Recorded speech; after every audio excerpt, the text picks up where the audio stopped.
Okay, a couple of questions that came in about this. How long are your sessions? I know several people had it. Renee says, how long do you tell your one-on-one sessions typically run?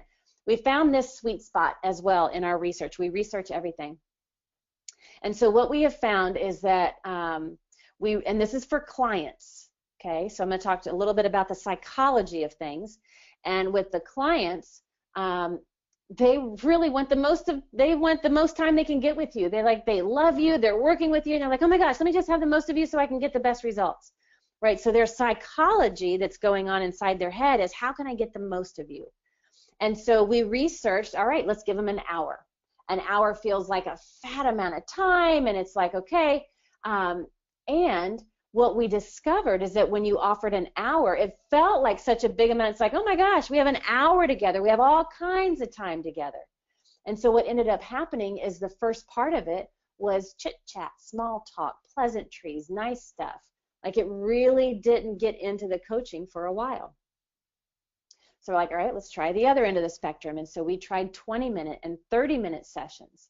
But 20 or 30-minute sessions, it produced this unnecessary pressure. It's like, oh shit, we only have 30 minutes together. We're not going to get everything done. And then they're not really present, and they can't really take in the learnings because they're too afraid they're going to miss something or not be able to get something because the time frame is too short. But what we found is that 40 or 45 minutes is a sweet spot. It's like, okay, we got 45 minutes together. It's still psychologically, it feels like a decent amount of time, but it's under that hour mark, so it's like, all right, we got to get to it. So what we recommend is that you offer 40 or 45-minute sessions. I personally do 40-minute sessions, and I always tell my people how long they are, and I even tell them why. I give them the explanation like this.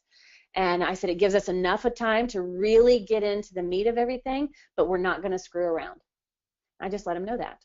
And the other reason that I love this, so that's from the client's perspective. So the other reason I love the 40-minute session is, you guys know me, I'm a control freak. I actually had that reframed this weekend and reframed it to be a control enthusiast. So when I schedule appointments on my calendar, when I was working with one-on-one clients, when at all possible, I loved them to start on the top of the hour. That way I knew I could make the most of my time in any given day. So I wanted my appointments, so if I worked with a client, it would start at 1 o'clock, 2 o'clock, and 3 o'clock, right? And it goes from 1 to 1:40. I now have 20 minutes built in. It's not enough time to book another appointment. I've got a built-in bio break. I can go to the restroom, I can get some water, I can get a snack, and I can review what I just did with that client, send my post-session recap form to them and my follow-up notes, and I can prepare for the next client so I can be present. So it builds that into my calendar. So that's why we do the why we recommend doing the 40 minutes or 45 minutes, either one. There's like not much difference between 40 and 45 minutes. And I do tell them, okay? Let's see.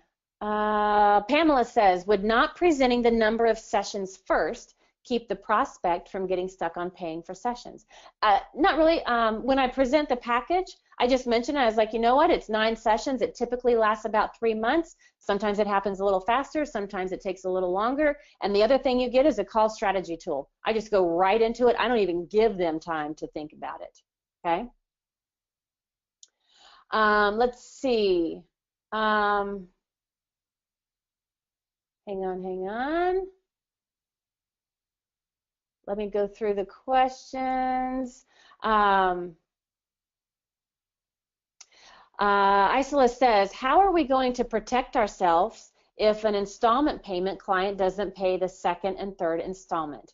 So one of the things that your console system does is if the payment declines, and it could be just for a silly reason, like more times than not, the reason a payment declines is because the card expired and they forgot to give you the new card number when they got it. Just something as simple as that, right? But if a payment declines, your system is going to notify you and them. This is one of the new features in your console system. And you're going to get notification. It's going to try to process it again, and you'll get notified, they'll get notified, and because it's going to put a red flag next to their name, so when you go for their session, you're like, oh, we don't have a payment here. And then that's an easy conversation. It's like, hey, Isola, you know, we've got our coaching session coming up. I see you're not current in your payment. Is there a new credit card you'd like to give me to use?